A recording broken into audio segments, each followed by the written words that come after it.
Turabasuhuje mwese abakunzi bacu, abaduteze amatwi, abadukurikiye aho muriho hose, aho muherereye hose mu Rwanda ndetse no mu mahanga. Amahoro y'Imana nabe muri mwebwe. Rero iri tangazo ririhutirwa kandi rirareba umuntu wese uzi neza yuko amayininga payi afite porogaramu ya payi netiwaka muri telefoni ye. Timu imaze gusohora itangazo kandi ryihutirwa ku bantu bose bamayininga payi. Itangazo rigira riti: muntu umayininga payi zawe, mu rwego rwo kugira ngo utazahomba payi zawe, utazahomba amafaranga yawe waruhiye amanywa na nijoro udasinzira ucungana n'isaha yo kumayininga, bagomeza bavuga bati ubere maso pasifurezi zawe uzibike neza, kandi mu gihe tukiri gukemura ibibazo byo muri tentative cyangwa se ibibazo byo muri sisiteme ya payi netiwaka, ngira ngo muzi uko bari kuyisetinga hamwe na banki ya Binance isanzwe ivunja amafaranga y'ikoranabuhanga. Hariho abajura benshi b'abatekamitwe bakoze amalinki ameze neza nk'aya payi netiwaka, ntabwo wabitandukanya. Bakoherereza linki bakakwereka ahantu ufungura ngo ukereminge, wamara kuhafungura bakakubwira ngo shyiramo pasifurezi zawe. Rero iyo umaze gushyiramo pasifurezi zawe amagambo 24, uyu umaze kuyasetingamo tayari payi zawe bahita bazividura, bahita bazitwara. Iryo tangazo rero rireba umuntu wese w'umupiyaniya kugira ngo ubere maso imfunguzo zawe, nyabuneka ubukire bwawe utazabutakaza. kandi turi mu gihe cyo kwitegura mayineti, openi mayineti izaba mu mpera z'uyu mwaka wa 2024.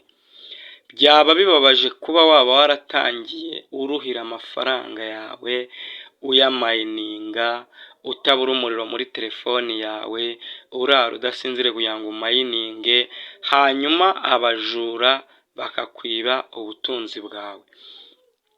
Ikindi kandi tentative nayo, niba warabonye ibisabwa byawe byose, wararebye muri akawunti yawe yuko nta kosa waba warakoreyemo, waraverifiye nimero yawe ya telefoni, ukaverifiya Facebook, ukaverifiya imeri, ndetse ukagenda uhuza etape kuri etape, nyabuneka utuze ikibazo cya tentative timu izagikemura, kandi ntabwo rwose bazashyira payi netiwaka ku isoko ikibazo cya tentative bataragikemura.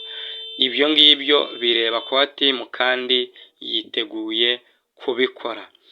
Nicolas nyiri gutangiza umushinga we yatanze imbuga abantu bafite ibibazo bazajya bandikaho.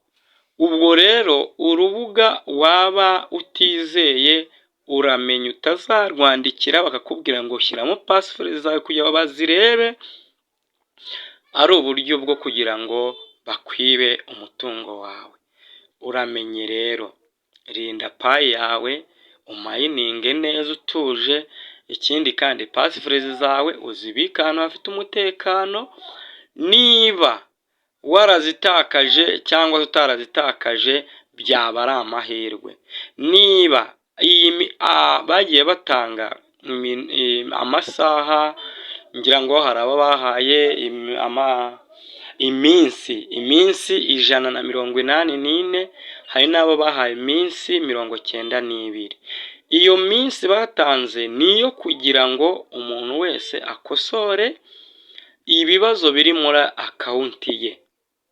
Rero niba waramekinze shuwa, uzi neza yuko muri akawunti yawe nta kibazo kirimo, tegereza iminsi yawe izarangira, amafaranga yawe cyangwa se payi zawe bazishyira muri mayineti. Ikindi kandi twagira ngo tubabwire, wibuke gukanda subscribe, ukore no kukazogera kugira ngo uzabashe uzajya ubasha gukurikira ibiganiro byacu bya buri munsi.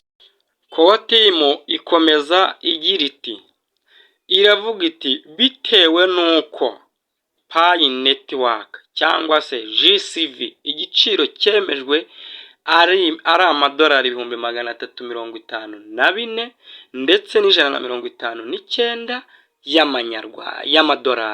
y'amadolari, biragusaba kurinda umutungo wawe kugira ngo abajura batazakwiba.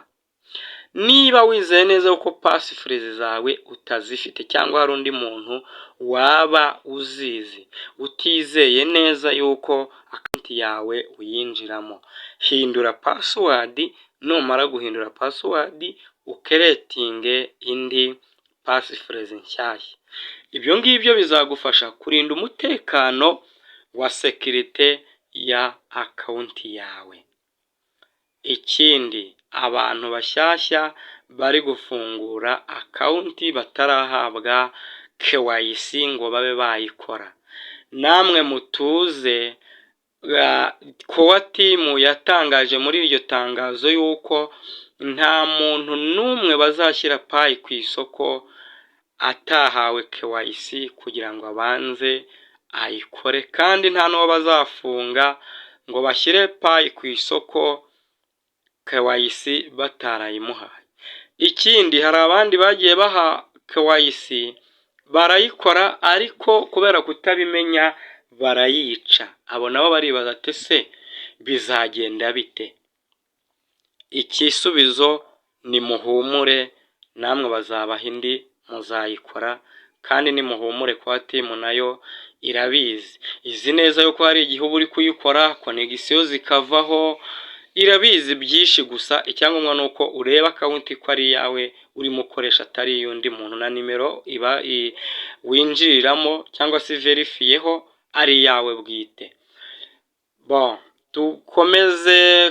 tuzajya tugomeza tugenda tubana namwe tubashakira amakuru atandukanye, kandi tuzi neza ko muri inshuti zacu z'akadasohoka. Ikindi kandi, ikintu udasobanukiwe kuri Pi Network watwandikira muri comment tugagufasha, cyangwa se ukareba nimero tugiye gushyiramo aha ngaha ukazatwandikiraho kuri WhatsApp hanyuma tukagufasha.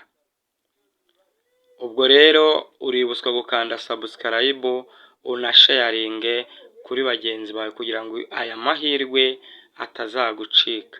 Ibindi, turabakunda, turi kumwe kandi tubahoza ku mutima. Mugire amahoro y'Imana n'umugisha ubomeho ibihe byose. Caho naho ubutaha. Murakoze cyane.